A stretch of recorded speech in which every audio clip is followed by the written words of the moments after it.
Greetings, dear ones. I am Kryon of Magnetic Service.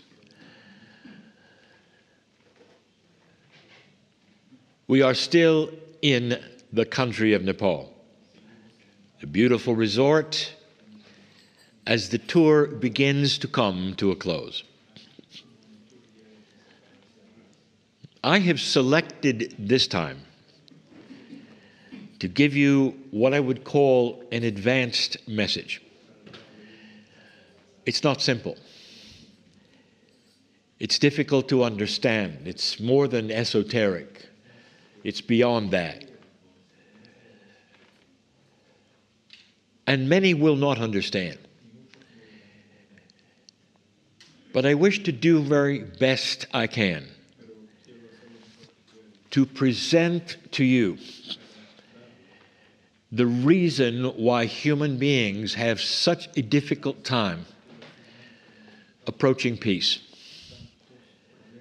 Why there's such a difficult time seeming to climb a ladder from where you are and what you believe is reality to that place where you have peace with yourself, a connection with spirit, and the oneness that so many speak of.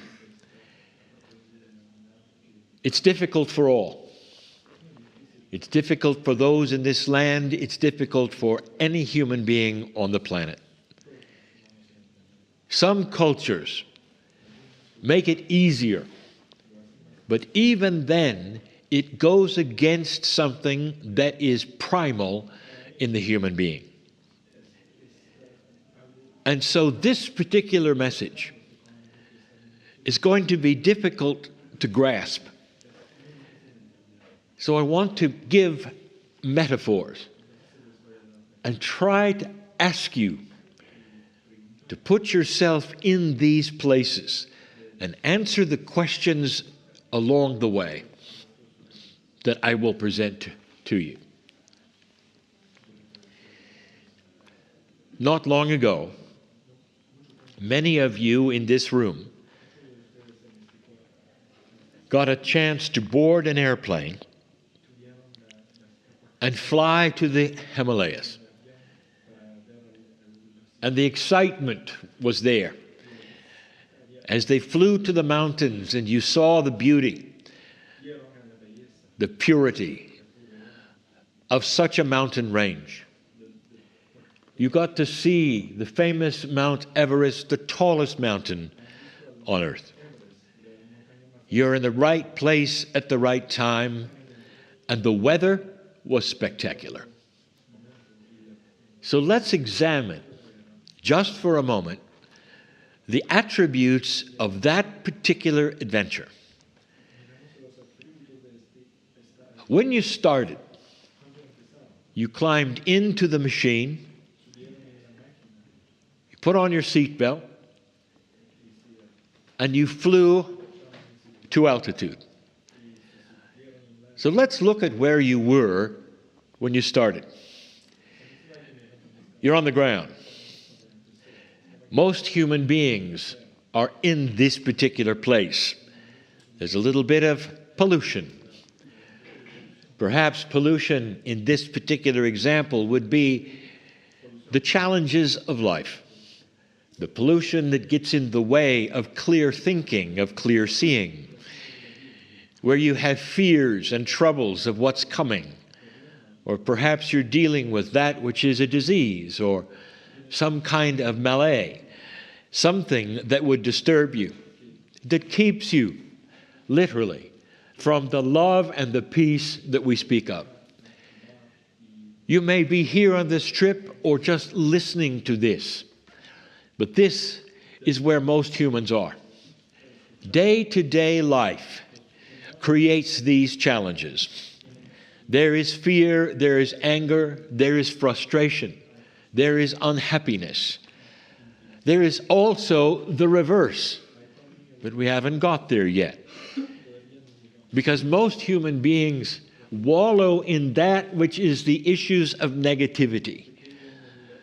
And that even is applying to those who try and know better and wish to achieve that which is higher, which to have some kind of path to enlightenment, but they're also part of that which is the pollution of life. The machine takes off, and pretty soon you realize the pollution starts to drop away. You can see it out the window. The air becomes clearer. You can feel it in the aircraft. You can breathe better. And then you start looking out the window, and you realize it's crystal clear. You're above the clouds. You might even say, at this level, you're above all of the troubles that you came with. Dear ones, this is the euphoria that pilots sense all of the time.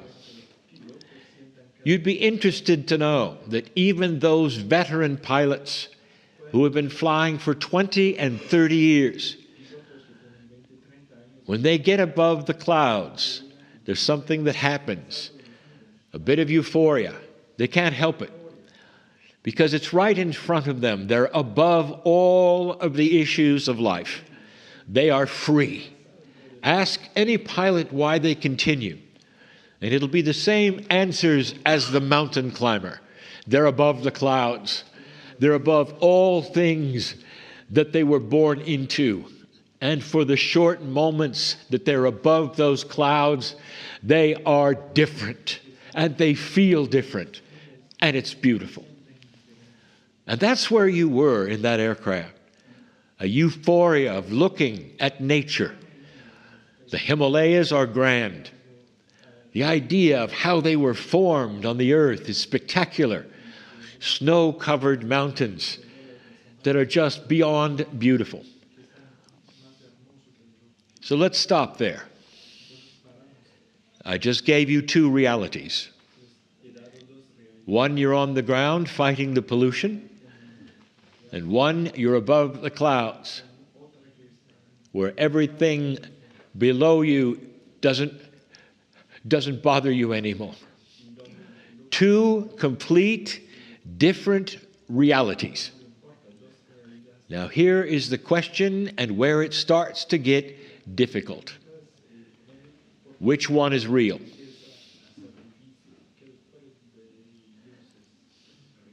And you would say, well, they're both real. I experienced them both. And so I would say to you, the next question is, if you experienced both of them, are they both with you now? Now, there's two kinds of humans. The one who is based in linearity and is focused only on what is before them, which they call the now. And they would say, well, I had to come down, and I'm currently in the pollution. The second kind of human understands that all reality is always together, that you do not have to linearize any of them. They exist as one. But the only thing that the first human being and most human beings see or don't see is the clock. You live in a linearity that says, I can only be in one reality at a time. So I'm on the ground currently, and I'm polluted. And therefore there is fear. And therefore there is anger. And therefore there is disappointment. And you say, I can hardly wait to find a way again to get in the machine and get above the clouds. Dear ones, I want you to ask a photon. Here is a photon of light for you. Hello, photon. Dear photon, can you be in two places at once? And the photon says, of course I can, because this is the physics of light. I just gave you the reality of a photon. Dear one, your consciousness soars above anything that would even remotely resemble a photon. Your consciousness is allied with God. And yet, you cannot be in two places at the same time? The answer is, oh, yes, you can. But you won't. Because you are born with the core belief that your reality only exists second to second where you are. The truth is this: all realities, ones you've experienced and ones that you have not, are all part of you. Totally part of you. The issue of climbing the ladder of enlightenment is that you see a ladder. There is no ladder. There is only understanding. If you could wipe away that core misconception that you are linked to the linear time, suddenly you can be in the sky. Right now, all of you who went on that trip, I want you to think clearly. You're in the airplane. How does it feel? How does it feel? Look out the window with me now and enjoy the spectacular Himalayas. There's Mount Everest. Revisit this right now. Is it real or is it not? And the answer is it is. And what you have just done is to be in two places at the same time. The master knows how this works and teaches that you can sit, and through the process of meditation, you can combine the realities even into the future, where you literally will claim the enlightenment of things that are the most joyful on the planet, and also the things that perhaps would be challenging. And when you start to combine them, you start to realize you can balance between them. You don't turn one off, get in the airplane and turn one on. You're always in both. Do you see how this would work? You're always in both. And if that's the case, you can start balancing the euphoria of being above the clouds with the reality that you think is of being in the pollution.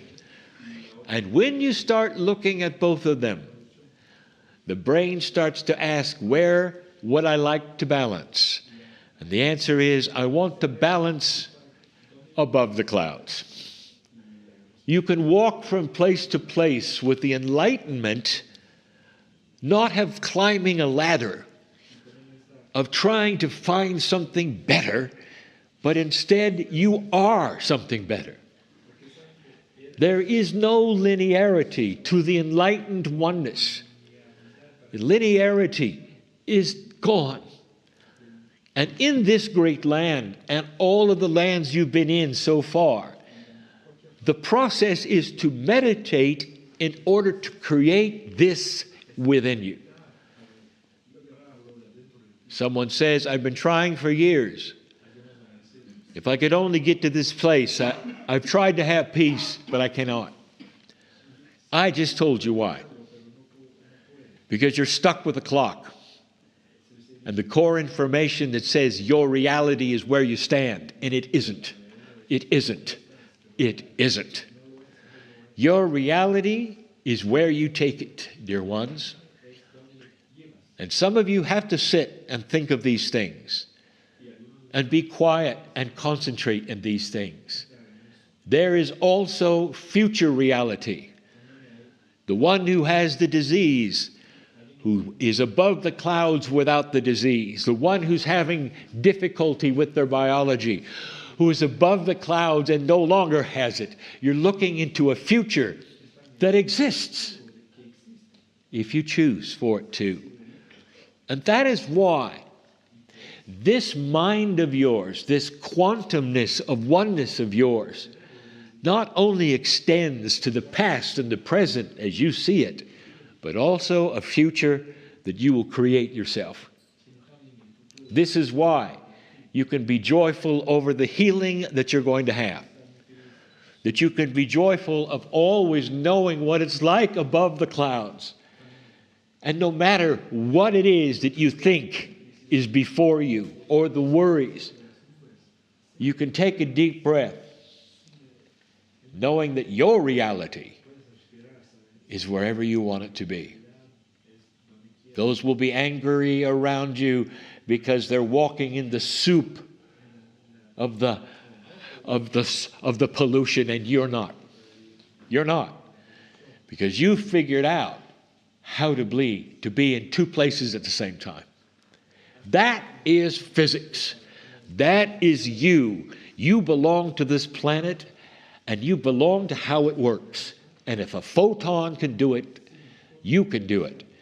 But you have to then talk yourself into knowing and understanding what a quantum reality actually is. And it is not where you think it is. It's combined with you above the clouds. Some won't understand it, and some will. It can be a turning point in your life.